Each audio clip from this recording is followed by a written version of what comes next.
live in a generation that is obsessed with the platform. Everyone wants the microphone. Everyone wants the viral clip. Everyone wants the lights, the applause, and the influence. We treat ministry like a talent show. But E.M. Bounds believed that God doesn't choose his generals on the stage. He chooses them in the dark. Bounds famously said, "The man who can pray has God on his side, and the man who has God on his side is invincible." He didn't write about prayer as a theory.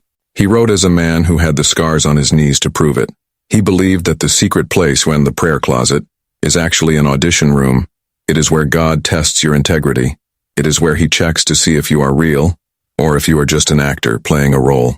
If you are wondering why your words have no weight, if you are wondering why your work feels empty, it might be because you are trying to perform in public without practicing in private. Today we are going to look at the life of the man who wrote the manual on prayer. He is going to teach us the terrifying truth. Your public power is directly tied to your private agony. If you are ready to stop acting and start praying, keep watching. The audition begins now. Welcome back to the channel. If you walk into a modern church conference today, what do you see? You see lights. You see smoke machines. You see high-definition screens. We judge our leaders by their charisma. We ask, can he hold a crowd? Is he funny? Does he have swag? But if E.M. Bounds walked into that room, he wouldn't look at the stage. He would look at the floor, specifically at the preacher's knees. He would ask, does this man know God? Or does he just know how to talk about God? Edward McKendry Bounds was a man who believed that preaching without prayer is dead work. He believed that a sermon that isn't born in the secret place is just noise. It might entertain the mind, but it will never break the chains of the heart. He famously wrote, "God does not anoint plans. God does not anoint machinery. God anoints men, men of prayer." Bounds was not an armchair theologian. He was a Civil War chaplain who prayed while bullets flew over his head. He was a pastor who woke up at 4 a.m. every single morning to pray for 3 hours before he spoke a single word to a human being. Make sure you subscribe and turn on notifications. We are studying the generals who didn't just have a platform. They had power. Pause the video right now and leave a comment below. I will meet you in secret. Today, we are going to explore the life of the prophet of prayer. We are going to find out why he refused to be a celebrity. We are going to see how he turned a prison cell into a sanctuary. And we are going to learn why his little books, written 100 years ago, are still the most dangerous weapons in a Christian's library. It is time to shut the door. It is time to turn off the noise. Let's go to the secret place. When we think of a prayer warrior, we usually picture a sweet old lady in a rocking chair or a monk in a quiet monastery. We do not picture a man standing in a field of blood, surrounded by screaming men and exploding cannonballs. But E.M. Bounds did not learn to pray in a seminary. He learned to pray in the Civil War. In 1861, Bounds was a young pastor in Missouri. When the war broke out, he didn't pick up a rifle. He picked up a Bible. He became a chaplain. And he wasn't a chaplain who stayed in the safe zone. He marched with the soldiers into the meat grinder. He was present at the Battle of Franklin, one of the bloodiest 5 hours in American history. Thousands of men were slaughtered in a frontal assault. The ground was literally slippery with blood. And walking through that hell was E.M. Bounds. He wasn't fighting the enemy. He was fighting for souls. Men were dying in his arms, gasping their last breath, asking, "Chaplain, is there hope for me?" Bounds realized right there that theology doesn't matter if you don't have power. You can't give a clever sermon to a dying boy. You need direct access to heaven, and you need it now. During the chaos, Bounds was captured by the Union Army. He was thrown into a federal prison in Nashville. Now imagine the conditions. Filthy, overcrowded, disease everywhere. Men were angry, bitter, and hopeless. Most men would have cursed God. Bounds turned his prison cell into a sanctuary. He didn't have a pulpit. He didn't have a worship band. He didn't have a microphone, but he had the secret place. He began to pray, and not just little prayers. He prayed with a ferocity that changed the atmosphere of the prison. The other prisoners stopped cursing. They started listening. Bounds began to preach to them, not with the polished rhetoric of a scholar, but with the fire of a man who had seen death. Revival broke out inside the prison. God was teaching him the first rule of the secret place. Your environment does not determine your power. Your intimacy does. You can be in a palace and be spiritually dead. You can be in a dungeon and be spiritually alive. When the war ended, Bounds was released. He walked out of that prison with a limp in his soul. He had seen too much darkness. But he also walked out with a secret. He knew that the real battle wasn't fought with guns. It was fought on your knees. He returned to the ministry in a shattered, broken country, but he noticed something that disturbed him even more than the war. He looked at the churches, and he saw a different kind of death. He saw pastors who were busy. He saw sermons that were clever, but he saw no fire, and he decided to declare war on the American church. When Bounds looked at the church, he diagnosed a fatal disease. He saw pastors who were excellent public speakers. They had perfect logic. They had beautiful theology. They had degrees on the wall, but their churches were cold. Sinners weren't repenting. Lives weren't changing. Bounds realized the problem. We were making sermons, but God was trying to make men. He wrote one of the most dangerous sentences in the history of Christian literature.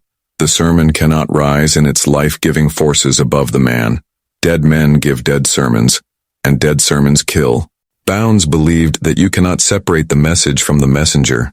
If the preacher is spiritually dry, the sermon will be dry, even if he uses the right words.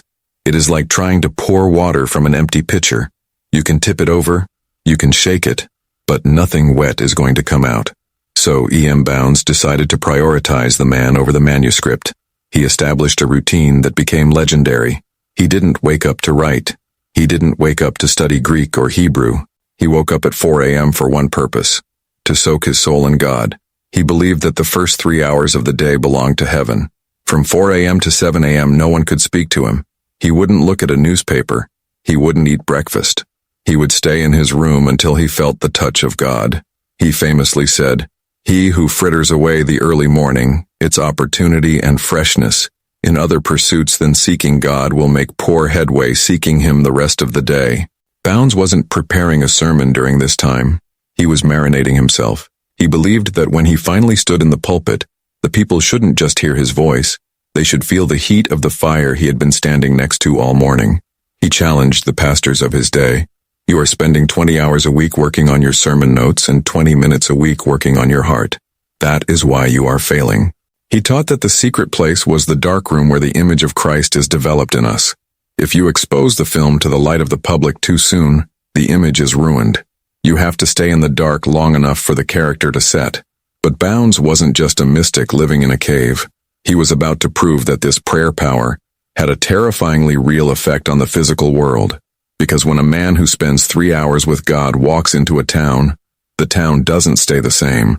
The atmosphere shifts. And in chapter 3, we will see what happened when Bounds stopped praying for himself and started praying for his city. He didn't just ask for revival, he commanded it. Most people treat prayer like a spare tire. They only use it when they have a flat, when they are in trouble, when they are sick, or when they need money. But for E.M. Bounds, prayer wasn't a defensive shield. It was offensive artillery. Bounds understood a spiritual mechanic that most of us miss. It is much harder to talk to men about God than it is to talk to God about men. When Bounds arrived in a new city to pastor, he didn't start by printing flyers. He didn't start by knocking on doors. He started by making a list. He would find out the names of the hardest, most stubborn, most wicked men in the town, the drunks, the gamblers, the atheists, the men who would never set foot in a church, and he would put their names on his hit list. Then he would retreat to a secret place and he would unleash a bombardment on their souls. He would pray for them by name, day after day, week after week. He wouldn't let God go. He wrestled for their souls in private before he ever said a word to them in public. And then strange things would start to happen. There are records of men in the towns where Bounds lived, men who hated religion, suddenly feeling an overwhelming weight of conviction while they were at work, or sitting in a tavern. They didn't know why, but they felt a sudden urge to get right with God. They would show up at the church trembling, asking, "What must I do to be saved?" They didn't know that a skinny old man had been calling their name in the throne room of heaven for 3 weeks straight. Bounds proved that prayer can go where you cannot go. You can be kicked out of a school. You can be banned from a country. You can be fired from a job. But your prayers have no borders. Your prayers can walk past security guards. Your prayers can walk into a prison cell. Your prayers can walk into the Oval Office. Bounds taught his people, prayer is the long-range weapon of the church. It strikes the enemy before he even knows he is under attack. During his time in Eufaula, Alabama, a revival broke out that shook the region. It wasn't because of a marketing campaign. It was because the sky above the city had been cleared by the artillery of E.M. Bounds. He didn't just pray for the easy cases. He prayed for the impossible cases. And he showed us that there is no such thing as a hard heart, only a heart that hasn't been prayed for enough. But as effective as he was in the pulpit, Bounds began to feel a different burden. He looked at the next generation of pastors, and he saw them drifting. They were becoming managers, not mystics. They were becoming celebrities, not intercessors. He realized that his sermons were evaporating into the air, but books would last forever. So, in the final season of his life, the general laid down his sword and picked up a pen. He was about to write the documents that would terrify the devil for the next 100 years. By the turn of the 20th century, E.M. Bounds was an old man. He had spent decades fighting on his knees. He had seen revivals. He had seen the horrors of war. But he looked at the future of the church, and he was terrified. He saw a new trend rising. The church was becoming a business. Pastors were becoming CEOs. The focus was shifting from the Holy Spirit to organization. Bounds knew that organization without the Spirit is like a car without an engine. It looks nice, you can polish it, you can sit in it, but it won't take you anywhere. So he decided to leave a manual for the resistance. He began to write. But these weren't normal books. They weren't 10 steps to a happy life. They were prophetic warnings. He wrote on scraps of paper, on the backs of old envelopes, anywhere he could find space. He wrote with the same intensity that he prayed. His most famous work, Power Through Prayer, is not a gentle book. It is a sledgehammer. In it, he wrote the sentence that has convicted every generation of pastors since. The church is looking for better methods. God is looking for better men. Read that again. God is looking for better men. He was telling us, stop looking for a new strategy. Stop looking for a viral algorithm. Look in the mirror. God doesn't flow through methods. He flows through people. And if the person is clogged with sin, pride, or busyness, the power stops. Bounds didn't care about sales numbers. In fact, he wasn't famous when he wrote these words. He was just a faithful voice crying in the wilderness. He handed his manuscripts to a friend, Claudius Lysias Chilton, and basically said, do whatever you want with these. He didn't write for royalty checks. He wrote because he had fire in his bones and he had to get it out. His books, The Necessity of Prayer, The Weapon of Prayer, The Reality of Prayer, are short. You can read them in an hour, but they are heavy. You can't read a page of E.M. Bounds without feeling the conviction of the Holy Spirit. They strip away all the excuses. They force you to ask, am I playing a game, or am I really serving God? Bounds taught us that writing can be an act of war. He launched these books like time bombs into the future. He knew he wouldn't live to see the full impact.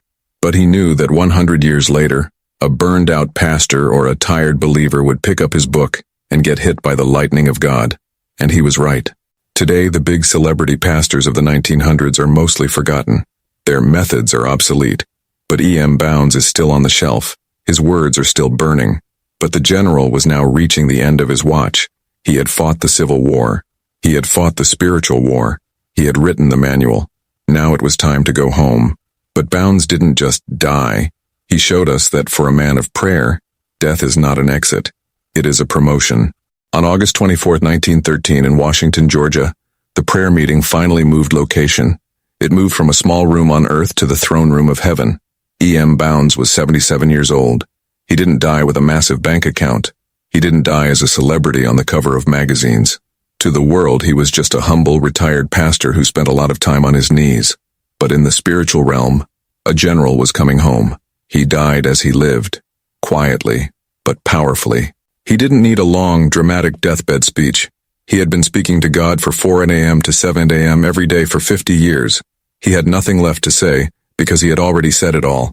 But here is the most shocking part of E.M. Bounds' story. He never saw the victory. When he died, most of his writings were unpublished.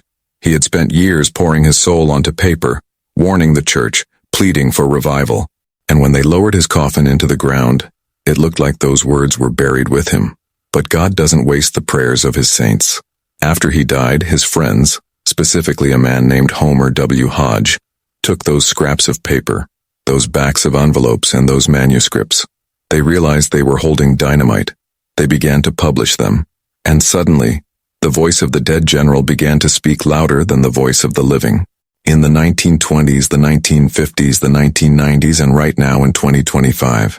Whenever the church gets cold, whenever a pastor gets tired, someone picks up a copy of Power Through Prayer, and the fire of E.M. Bounds jumps off the page and ignites a new generation.